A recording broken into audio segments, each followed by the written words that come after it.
سامعین کرام اور بھائیوں، رب ذوالجلال نے جناب نبی کریم صلی اللہ علیہ وسلم کو سارے نبیوں کا سردار بنایا،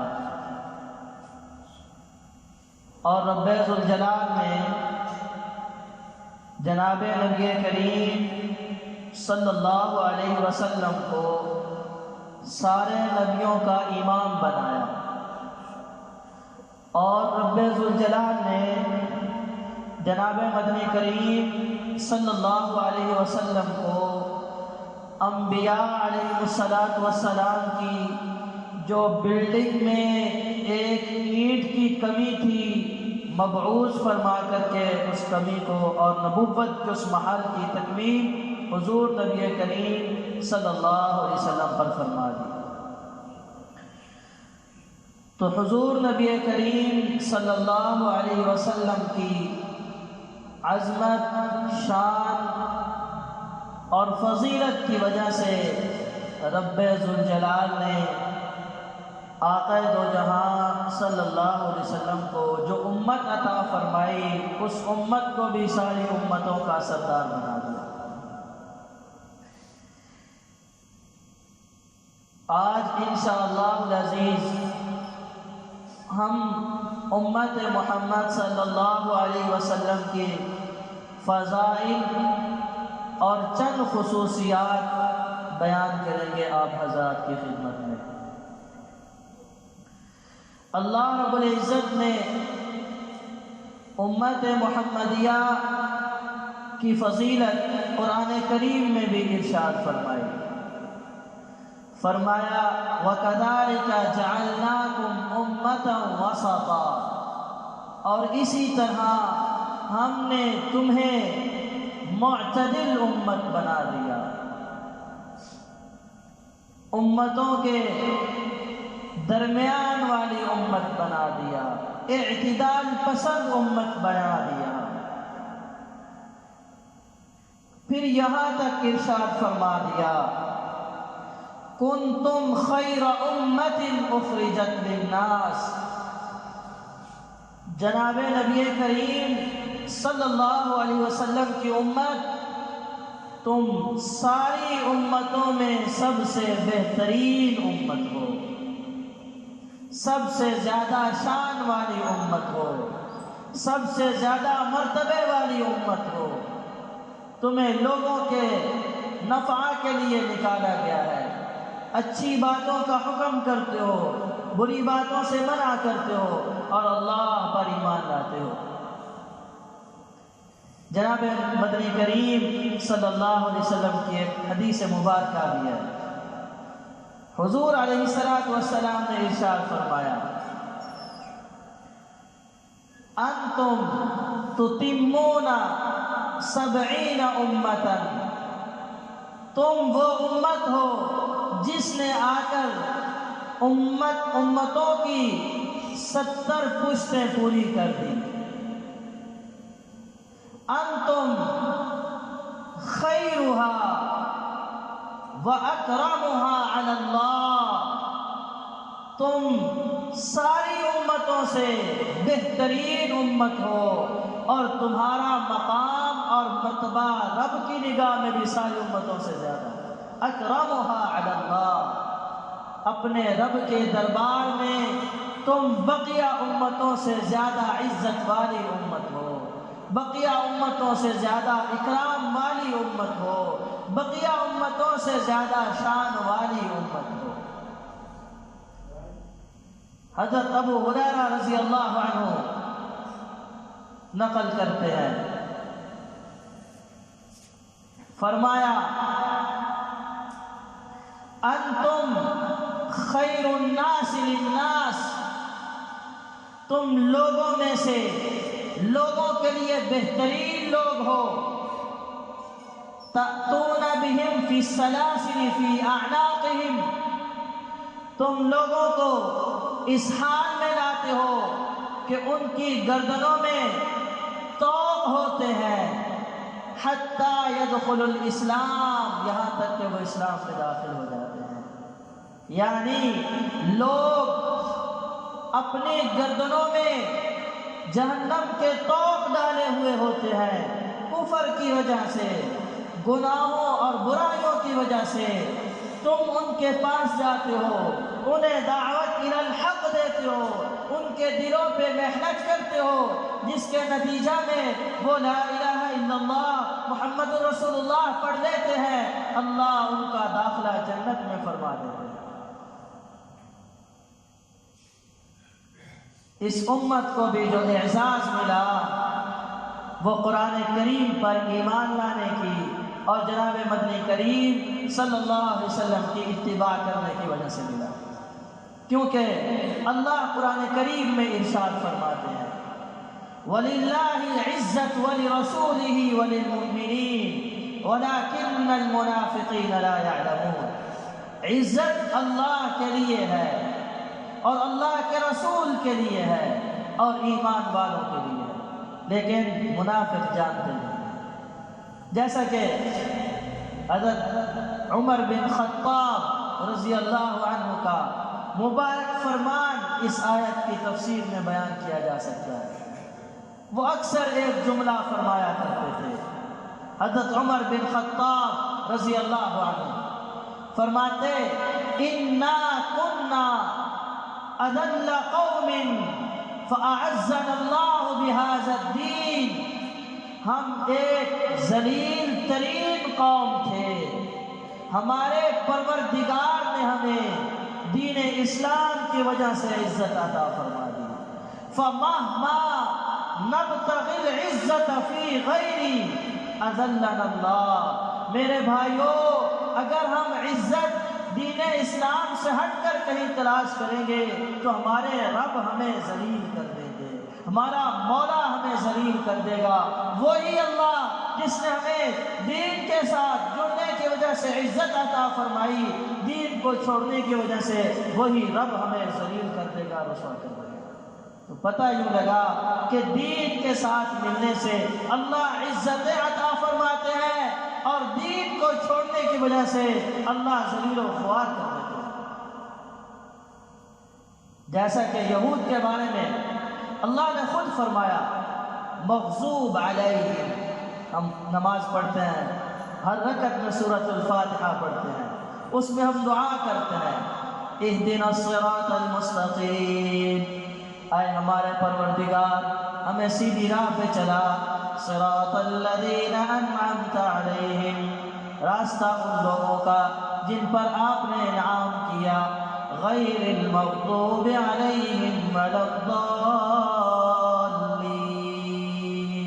اے ہمارے پروردگار ہمیں مغضوب علیہم اور ضالین کے راستے پہ کبھی نہ چلانا۔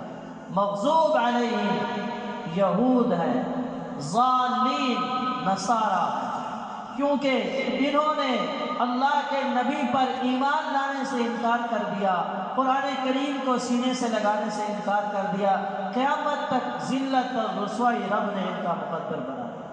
جب مسلمان نماز پڑھیں گے ہر رکعت میں پڑھیں گے اور کہیں گے غیر المغضوب علیہم ولا الضالین، تو ان کی رسوائی کا تذکرہ ہوتا ہی نہیں، ہوتا ہی رہے، ہوتا ہی رہے۔ حالانکہ یہود اور نصارہ خود کیا کہتے ہیں، ان کی اپنی زبان کیا ہے، وقالت اليہود والنصارى نحن ابناء اللہ واحباؤہ، یہود و نصارہ کہتے ہیں ہم تو اللہ کے بیٹے ہیں اور اللہ کے چہیتے ہیں، اللہ کے محبوب ہیں۔ اللہ نے خود ہی قرآن کریم میں یہود پر سوال اٹھا دیا، قل، نبی جی صلی اللہ علیہ وسلم آپ ان سے ذرا فرمائیے نا، آپ ان سے پوچھئے نا، قل فلم يعذبكم بذنوبكم، اگر تم اللہ کے بیٹے ہو، اللہ کے چہیتے ہو، تو پھر رب تمہارے گناہوں کی وجہ سے تمہیں عذاب کیوں دیتا ہے؟ چہیتوں کو تو عذاب نہیں دیا جاتا، بیٹوں کو تو عذاب نہیں دیا جاتا، پھر تمہیں کیوں عذاب دیا جاتا ہے؟ بل انتم بشر ممن خلق، بلکہ تم تو ایک عام مخلوق ہو، جیسے دوسرے انسان ہیں انہی کی طرح انسان ہو۔ تو میرے محترم بھائی اور دوستو، جب دین کو سینے سے لگائیں گے پھر حضرت عمر رضی اللہ عنہ والا جملہ ہمارے سامنے رہنا چاہیے، اِنَّا كُنَّا أَذَلَّ قَوْمٍ أَعَزَّنَا اللَّهُ بِهَذَا الدِّينِ، ہم ذلیل قوم تھے، رب نے دین اسلام کی وجہ سے ہمیں عزت عطا فرمائی۔ فَمَهْمَا نَبْتَغِي الْعِزَّةَ فِي غَيْرِ أَذَلَّنَا اللَّهُ، اگر دین کو ہم چھوڑیں گے تو خدا ہمیں ذلیل کر دے گا۔ جو اللہ دین پر عزت دے سکتا ہے وہ اللہ دین کو چھوڑنے پر ذلیل بھی کر سکتا ہے۔ تو اللہ رب العزت نے، میں عرض کر رہا تھا، امت محمدیہ صلی اللہ علیہ وسلم کو رب العالمین نے ساری امتوں پر فضیلت عطا فرمائی، ساری امتوں پر اللہ نے اس کو سرداری عطا فرمائی۔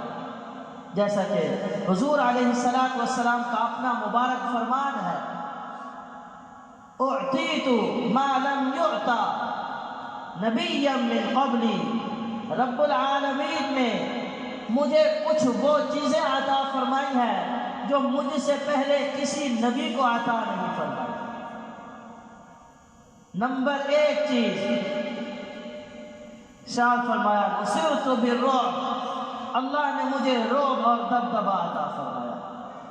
آگے انشاءاللہ یہ میں اس کی ایک اور روایت بھی ہے، اس کو بھی عرض کروں گا۔ نمبر دو چیز، احلت لی الغنائم، میرے رب نے میرے لیے غنیمت کا مال حلال کر دیا، مجھ سے پہلے کسی نبی اور کسی امت کے لیے حلال نہیں کیا تھا۔ وسمیت احمد، اللہ نے میرا نام احمد رکھا، مجھ سے پہلے کسی نبی کا نام احمد نہیں تھا۔ وَجُعِلَ التُّرَابُ لِي طَهُورًا، اور میرے رب نے میرے لیے اور میری امت کے لیے زمین پر جہاں جہاں بھی وہ ہوں گے مٹی کو پانی نہ ہونے کی صورت میں پاک کر دیا اور پاکی کا ذریعہ بنا دیا۔ جب چاہے پانی نہیں مل رہا، بیماری کے بڑھنے کا خدشہ ہے تو وہ مٹی سے تیمم کریں گے، ہوگی مٹی، میرا رب ان کا جسم اس مٹی کو ملنے سے پاک کر دے گا۔ یہ پہلے کسی امت کے لیے تیمم نہیں تھا۔ اور آگے پتہ کیا ارشاد فرمایا، وَجُعِلَتْ أُمَّتِي خَيْرَ الْأُمَمِ، رب نے میری امت کو ساری امتوں سے بہترین امت بنا دیا۔ اس امت کو اللہ نے جو فضیلت عطا فرمائی ہے وہ جناب مدنی کریم صلی اللہ علیہ وسلم کی برکت سے عطا فرمائی۔ اس امت کی چند خصوصیات ہیں جو پہلی امتوں کی نہیں تھی۔ نمبر ایک، تکمیل دین، اللہ رب العزت نے اس عظیم امت کو تکمیل دین کا خطاب فرمایا۔ اللہ رب العزت نے ارشاد فرمایا، اليوم اکملت لکم دینکم واتممت علیکم نعمتی ورضیت لکم الاسلام دینا، میں نے آج تمہارے لیے تمہارے دین کو مکمل کر دیا۔ جناب نبی کریم صلی اللہ علیہ وسلم سے قبل 1,24,000 مختلف روایات ہیں، جتنے بھی انبیاء علیہ السلام دنیا میں آئے اور دنیا سے چلے گئے، کسی ایک کو اللہ نے یہ خطاب نہیں فرمایا میں نے تمہارا دین تمہارے لیے مکمل کر دیا۔ یہ خطاب فقط اللہ رب العزت نے اس امت کو عطا فرمایا۔ یہود بھی اس آیت کو سننے کے بعد دین اسلام کی عظمت کو جان چکے تھے اور پہچان چکے تھے۔ ایک مرتبہ ایک یہودی جناب عمر بن خطاب رضی اللہ عنہ کے پاس حاضر ہوا، عرض کرنے لگا، حضرت آپ کی کتاب قرآن کریم میں ایک آیت کریمہ ایسی ہے، اگر وہ آیت کریمہ یہود پر نازل ہوتی تو جس دن وہ آیت نازل ہوتی یہود اس دن کو عید کا دن بنا لیتے۔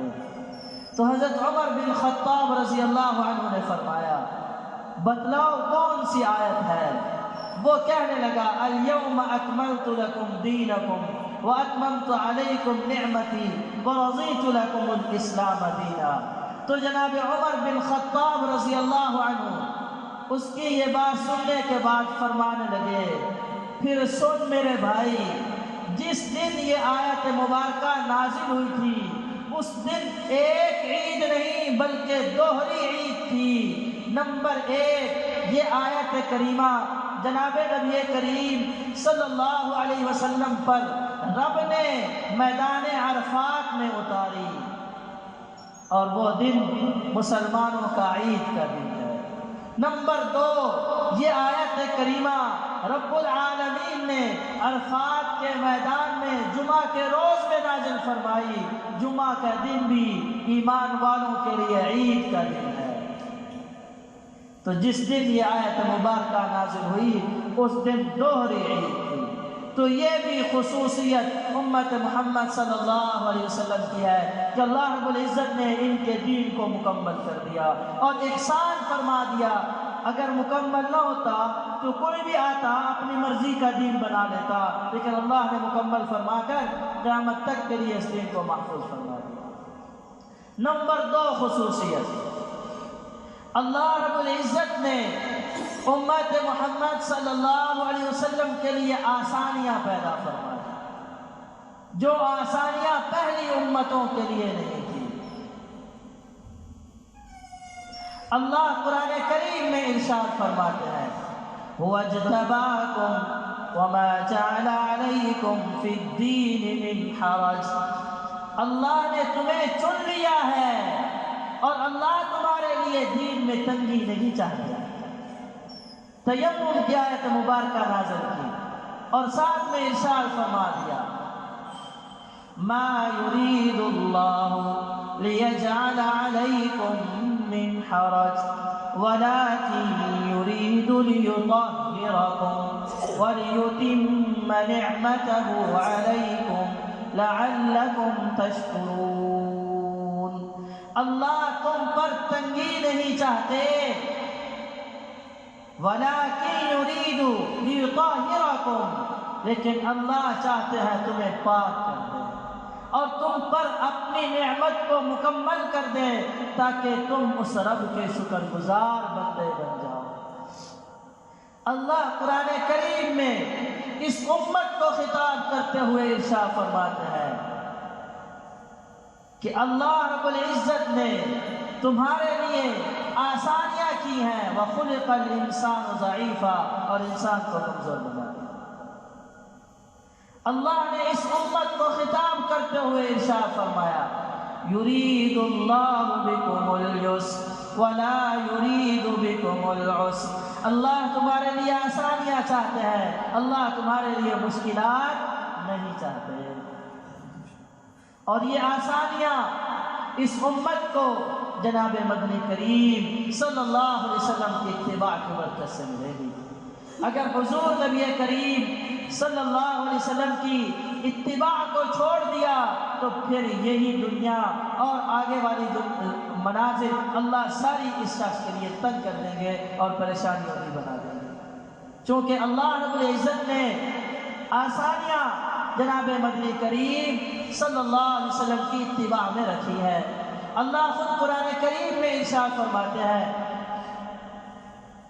الذين يتبعون الرسول النبي الأمي الذي يجدونه مكتوبا عندهم في التوراة والإنجيل يأمرهم بالمعروف وينهاهم عن المنكر ويحل لهم الطيبات ويحرم عليهم الخبائث ويضع عنهم إصرهم والأغلال التي كانت عليهم۔ میرا رب فرماتا ہے وہ لوگ جو اتباع کرتے ہیں اس رسول نبی کی جو امی ہے، جن کا تذکرہ تورات اور انجیل میں بھی لکھا ہوا ہے، جو اچھی باتوں کا حکم کرتے ہیں، بری باتوں سے منع کرتے ہیں، پاکیزہ چیزوں کو حلال کرتے ہیں، بری چیزوں کو حرام کرتے ہیں۔ وَيَضَعُ عَنْهُمْ إِصْرَهُمْ وَالْأَغْلَالَ الَّتِي كَانَتْ عَلَيْهِمْ، اور اس نبی کی ایک خوبی یہ بھی ہے کہ ان کی گردنوں پہ جو بوجھ ہے وہ نبی ان کی گردنوں کا بوجھ بھی ہلکا کرتے ہیں۔ اللہ رب العزت نے یہ آسانیاں عطا فرمائی حضور علیہ السلام کی اتباع کی برکت سے۔ اب دیکھیں نا، بخاری شریف میں آتا ہے بنی اسرائیل میں اگر کسی کے کپڑوں پر نجاست لگ جاتی تو حکم ہوتا اس حصے کو کاٹ دو تب یہ کپڑا پاک ہوگا۔ اور مسلم شریف میں آتا ہے اگر کسی کے بدن پر نجاست لگ جاتی تو بدن کا وہ حصہ کاٹنا پڑتا۔ مسند احمد میں اس طرح سے آتا ہے ان بنی اسرائیل کان احدهم اذا اصابه الشيء من البول قرضه بالمقاريض، جب بنو اسرائیل میں سے کسی کو پیشاب لگ جاتا تو وہ کینچی کے ساتھ اس جگہ کو کاٹ دیتا، تب اسے پاکی حاصل ہوتی۔ اللہ نے اس امت پر کتنا احسان فرما دیا۔ دھو دو پاک ہو جائے گا، دھو دو پاک ہو جائے گا۔ اب جناب مدنی کریم صلی اللہ علیہ وسلم سے قبل اگر کوئی عورت حیض والی ہوتی تو وہ اپنے خاندان سے علیحدہ رہتی، خاندان کے ساتھ مل کر نہیں رہا کرتی، اس سے نفرت کی جاتی تھی، اس کے ساتھ اٹھنا بیٹھنا چھوڑ دیا جاتا تھا، یہاں تک کہ اس کا جو تھا خون وہ ختم ہو جاتا۔ لیکن اس امت پر اللہ نے کتنا احسان فرما دیا، فرمایا وہ تمہارا کھانا بھی پکائے، تم اس کے ہاتھ کا پکا ہوا کھانا بھی کھا سکتے ہو، تم اس کے ساتھ بیٹھ بھی سکتے ہو، گپ شپ بھی کر سکتے ہو، وہ تمہارے ہی ساتھ جیسا کہ پہلے رہ رہی تھی اسی طرح رہے گی، بس جمع نہیں کرنا۔ کتنا احسان فرما دیا۔ پہلی امتیں روزہ افطار کرتی، پھر اگر سحری کھائے بغیر بھی سو جاتی، جب بیداری ہوتی تو دوبارہ کھانا نہیں کھا سکتی تھی۔ جو کچھ کھانا ہے افطاری ہی کے وقت اور سونے سے پہلے پہلے کھا لینا ہے، سو کر جب اٹھتے تو روزہ دار ہوتے۔ اللہ نے اس امت پر کتنا احسان فرمایا، صرف سحری کھانے کی اجازت نہیں دی بلکہ میرے رب نے فرمایا اے میرے بندو تم سحری کھاؤ، میں رب نے سحری میں تمہارے لیے برکت رکھ دی۔ یہ سہولتیں اس امت کو مل رہی ہیں جناب مدنی کریم صلی اللہ علیہ وسلم کی اتباع کی برکت سے۔ نمبر 3 چیز اور خصوصیت جو اس امت کو حاصل ہے وہ غنیمتوں کا حلال ہونا ہے۔ مال غنیمت حلال ہے اس امت کے لیے۔ نمبر 4 اللہ رب العزت نے اس امت کے لیے مٹی کو پاکیزگی کا ذریعہ بنا دیا، جبکہ پہلی امتوں کے لیے یہ اجازت نہیں تھی۔ نمبر 5 اللہ رب العزت نے دنیا کی ساری زمین نمازی کے لیے عبادت کی جگہ بنا دی، وہ جہاں بھی نماز پڑھنا چاہے جا سکتا۔ ان تینوں کو جناب مدنی کریم صلی اللہ علیہ وسلم ایک روایت میں ارشاد فرماتے ہیں۔ رسول اللہ صلی اللہ علیہ وسلم نے ارشاد فرمایا اعطیت خمسا لم یعط احد من قبلی، ارشاد فرمایا اللہ نے مجھے 5 چیزیں عطا فرمائی ہیں جو مجھ سے پہلے کسی نبی کو عطا نہیں فرمائی۔ نمبر 1 چیز جو اللہ رب العزت نے مجھے عطا فرمائی اور کسی نبی کو عطا نہیں کی تھی، کانا کل نبی یبعث الی قومہ خاصۃ، ہر نبی وہ صرف اپنی ہی قوم کی طرف مبعوث ہوتا اور اپنی قوم کے علاوہ دیگر لوگوں کو وہ دعوت نہیں دے سکتا تھا۔ بعثت انا الی کل احمر واسود، میرے رب نے مجھے ہر گورے اور ہر کالے کی طرف نبی بنا کر کے بھیج دیا۔ یہ میری خصوصیت ہے اور کسی کی نہیں۔ وَأُحِلَّتْ لِيَ الْغَنَائِمُ، اور میرے رب نے میرے لیے غنیمتیں حلال کر دی۔ لَمْ تُحَلَّ لِأَحَدٍ قَبْلِي، فرمایا مجھ سے پہلے کسی ایک کے لیے مال غنیمت کھانا حلال نہیں تھا، بلکہ وہ کوئی بھی صدقات غنیمت کا مال ہوتا ایک میدان میں رکھ دیتے، آسمان سے آگ آتی، جو قبول ہوتا اسے کھا جاتی، جو مردود ہوتا اسے چھوڑ جاتی، اسے پھر بھی کوئی نہیں استعمال کرتا تھا۔ اللہ نے اس امت پر احسان فرما دیا، فرمایا تم خود ہی جنگ کرو، جو مال حاصل ہو اسے خود بھی کھاؤ، اپنے بچوں کو بھی کھلاؤ، بلکہ وہ مال سب سے پاکیزہ مال ہے۔ آگے ارشاد فرمایا میرے رب نے میرے لیے اور میری وجہ سے میری امت کے لیے ساری مٹی کو پاکیزگی کا ذریعہ بنا دیا۔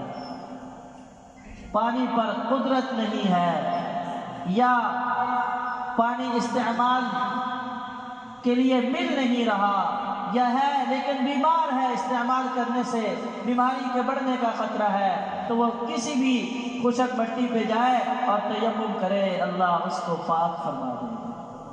پہلی امتوں کے لیے یہ گنجائش نہیں تھی۔ اور فرمایا میرے رب نے میری وجہ سے میری امت کے لیے یہ بھی آسانی کر دی، ساری زمین کو سجدے کی جگہ بنا دی۔ ایما رجل ادرکتہ الصلاۃ صلی حیث کان، میرے امتی کو جہاں بھی نماز کا وقت مل جائے وہ نماز پڑھ لے، اللہ اس کی نماز قبول کر لے۔ حالانکہ پہلی امتوں کے لیے یوں تھا کہ جب عبادت کرنی ہوتی تو عبادت خانوں میں جانا پڑتا۔ اللہ نے اس امت پر احسان فرما دیا کہ جہاں تمہیں ٹائم مل گیا وہیں پہ ہی نماز پڑھ لو، کشتی میں ہو وقت ہو گیا یہی نماز پڑھ لو، جہاز میں ہو وقت ہو گیا یہی نماز پڑھ لو۔ کتنا بڑا عزیز سامعین کرام اور بھائیوں، رب ذوالجلال نے